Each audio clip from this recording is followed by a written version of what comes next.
Selamat datang di Temukan Kata, karena kata kita bertemu. Piye kabare? Ape-ape wae to? Bahasa Jawa bukan merupakan bahasa pertama saya, meskipun ayah saya berasal dari suku Jawa. Kumaha teh? Damang? Bahasa Sunda juga bukan merupakan bahasa pertama saya, meskipun ibu saya berasal dari tanah Pasundan. Adalah bahasa Indonesia yang mereka gunakan untuk berkomunikasi dengan saya sebagai bahasa pertama atau bahasa ibu. Di kota besar seperti Jakarta, banyak pasangan suami istri yang menggunakan bahasa daerah untuk berkomunikasi di antara mereka dan menggunakan bahasa Indonesia untuk berkomunikasi dengan anak-anak mereka. Sehingga bahasa pertama atau bahasa ibu merupakan bahasa yang digunakan selama masa pengasuhan. Sampai di sini cukup jelas ya.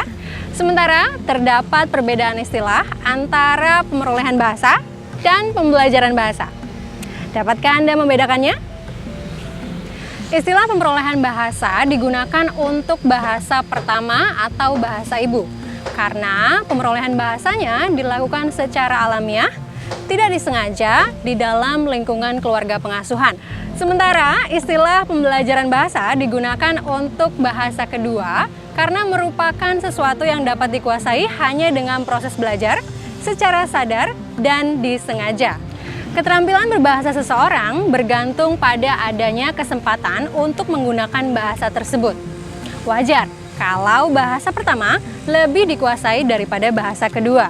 Tapi kalau ada kesempatan untuk menggunakan bahasa tersebut sama peluangnya, maka ada kesempatan untuk menguasai dua bahasa tersebut sama baiknya. Fenomena penggunaan bahasa pertama dan bahasa-bahasa lainnya terjadi dalam setiap bangsa di dunia. Umumnya, masyarakat Indonesia adalah masyarakat bilingual yang menjadikan bahasa daerah sebagai bahasa pertama dan bahasa Indonesia sebagai bahasa kedua. Seiring dengan perkembangan zaman, teknologi, informasi, dan komunikasi, adanya kecenderungan masyarakat menggunakan dan menguasai 2 bahasa, 3 bahasa, bahkan 4 bahasa sekaligus. Tidak ada yang salah dalam pemilihan bahasa yang akan Anda gunakan untuk berkomunikasi dengan anak-anak Anda, baik bahasa daerah, bahasa Indonesia, maupun bahasa asing. Alangkah baiknya jika anak-anak dapat menggunakan bahasanya secara baik dan benar. Jadi, sudahkah Anda memilih bahasa apa yang akan Anda gunakan dengan anak-anak Anda?